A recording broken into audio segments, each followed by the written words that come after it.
कभी कभार ना लोग मेरे पास आके कहते हैं कि नूर आप ही मैं बहुत सारी वीडियोस देखता हूँ। मुझे पता होता है कि अगर आपको एनजाइटी हो रही हो या अगर आप किसी ओवरवेलमिंग सिचुएशन में हो तो आपको क्या करना चाहिए। लेकिन जब मैं उस सिचुएशन में होता हूँ तो मैं सब भूल जाता हूँ, मुझे बिल्कुल कुछ नहीं याद आता और मैं वही सारी हरकतें करने लग जाता हूँ जैसे मुझे तो कुछ पता ही नहीं है। एंड देन जब वो सिचुएशन ख़त्म हो जाती है तो एकदम से मुझे याद आता है कि ये भी करना था, ये भी करना था, ये भी करना था। हम लोग ये क्यों करते हैं ना, मतलब ऐसा क्या होता है हमारे साथ कि हम एकदम से सारी चीज़ें भूल जाते हैं।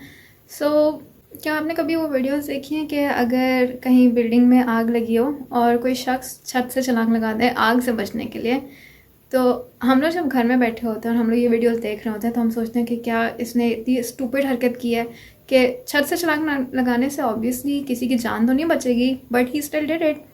तो वाई दिस हैपन, राइट? मतलब हमें पता होता है कि इस चीज़ का ये नुकसान है, तो why do we still do it? Usually होता यह है कि जब हम लोग किसी भी एंग्शियस सिचुएशन में होते हैं या फिर हम किसी भी हाई स्टेक सिचुएशन में होते हैं जिसके कॉन्सिक्वेंसेस बहुत ज़्यादा हैं या फिर जहाँ पे हम लोग बहुत ज़्यादा इमोशनल फील कर रहे हैं, हम लोग बहुत जल्दबाती हैं, तो हमारा जो दिमाग का लॉजिकल पार्ट होता है ना, जो सारे डिसीजंस बनाता है, जो सारी थिंकिंग करता है, वो चला जाता है थोड़ा सा पीछे।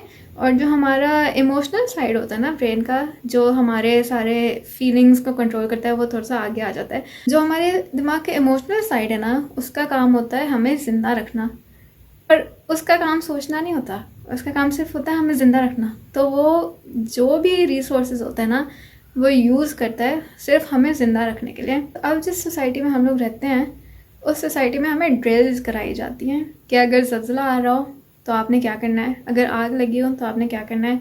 अब इन ड्रिल्स का मकसद ये होता है कि इवन दो आपका जो लॉजिकल साइड है दिमाग का वो पीछे बैठा हुआ है, आपके अंदर ये चीज़ इतनी ज़्यादा प्रैक्टिस कराई हुई है कि even though you are not thinking, आप फिर भी एक काम करो, बिकॉज वो आपकी इंस्टिंक्ट बन गई है। अब it is not something that you have to think about, you are just acting upon your instinct.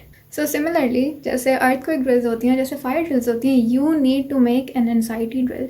एक चेकलिस्ट बनाए and mark off everything that you will have to do during an anxious situation। मतलब उसके अंदर mention करें कि अगर मुझे panic attack हुआ या अगर कोई ऐसी सिचुएशन है जिसमें मैं बहुत ज़्यादा ओवरवेलम फील कर रहा हूँ तो मैं क्या क्या करूँगा उस सिचुएशन में। एंड ये चीज़ें आपने बहुत क्लियर कट, बहुत साफ अल्फाज में लिखनी है ताकि आपके दिमाग में ना वो चीज़ बैठ जाए एकदम से, ताकि next time you are in a situation which is very anxious या ओवरवेलमिंग तो आपको पता हो without even thinking about it कि आपने क्या करना है। And I want you to actually do a drill. Tell yourself कि in this moment मैं बहुत ज़्यादा anxious हूँ and then I am gonna do step 1, step 2, step 3 और वो steps आप करें, practice them so that जब आप एक ऐसी situation में हों तो वो आपके लिए naturally वो चीज़ आ जाए खुद से।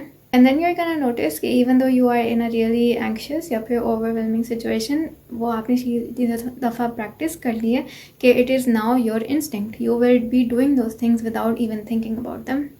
And yeah, ये एक तरीका है अपने दिमाग को हाईजैक करने का. Make sure you try it out and let me know in the comments. Bye bye.